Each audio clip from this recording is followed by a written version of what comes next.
Hi guys, அறிவோம் தையலை அதிநுட்பமாய். நம்ம இன்றைக்கி ஒரு சாதாரண நம்மளுடைய யூஸ் பண்ணின ஒரு சாரியில் சுடிதார் தைக்கிறத பற்றி தெரிஞ்சுக்குவோம். ஒரு சாரியில் தைக்கணும் அப்படின்னா கூடுமானவரை நம்ம அதை காட்டனாக தான் எடுத்துக்குவோம்.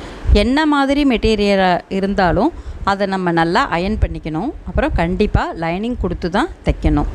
முந்தியை பொறுத்த வரைக்கும் சுடிதாரோடைய முன்பக்கத்தில் எதுவும் டிசைன் வைக்கிறதுக்கு தேவைன்னா மட்டும் யூஸ் பண்ணிக்கிட்டால் போதும்.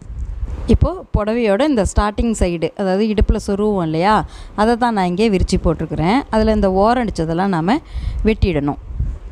புடவையில் கீழ்ப்பக்கம் எதுவாக இருக்குதோ அதை தான் சுடிதார் தைக்கிறப்பவும் கீழே நம்ம வச்சுக்கணும்.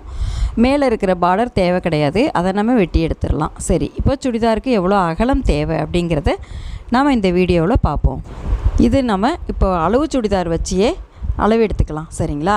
இப்போது சுடிதார் 4ஆக மடித்து போட்டிருக்கிறோம் இல்லையா, இதில் அதிகப்படியான அகலம் எங்கே இருக்குதோ அதை தான் நம்ம எடுத்துக்கணும். கூடுமானவரை இந்த சீட் ரவுண்டாக தான் அது இருக்கும். சரி, இந்த சீட் ரவுண்டு எவ்வளோ இருக்குதுன்னு பார்த்துங்க.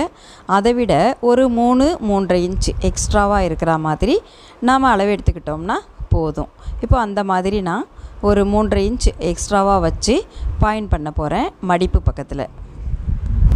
இந்த பாயிண்ட் பண்ண வரைக்கும் எவ்வளோ அகலம் இருந்துச்சோ அதை அப்படியே நம்ம ரெட்டையாக மடித்து போட்டு வெட்டிக்கணும். இதுதான் இந்த மாதிரி வெட்டிக்கிட்டோம்னா அது ஒரு துண்டு. இது மொத்தம் எவ்வளோ அகலம் இருக்குதோ அதே அளவுக்கு இன்னொரு துண்டையும் நம்ம எடுத்து அதையும் ரெட்டையாக மடித்து போட்டுக்கணும். அந்த 2 பீஸையும் ஒன்று மேலே ஒன்றா இருக்கிற மாதிரி நம்ம மடித்து போட்டுக்கணும். இந்த எக்ஸ்ட்ராவாக மேலே இருக்கிற பார்டரை நம்ம வெட்டி எடுத்துடலாம். 2 துண்டையும் ஒன்று மேலே ஒன்றா மடித்து போடுறப்ப தான் நமக்கு இந்த நெக்கெலாம் வரைஞ்சி வெட்டுறதுக்கு ஈஸியாக இருக்கும்.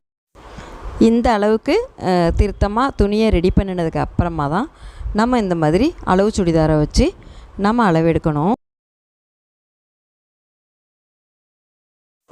அளவு எடுக்கணும்னா எப்படி மடித்து போடுறது அப்படிங்கிறத இந்த வீடியோவில் நம்ம பார்த்தோம்.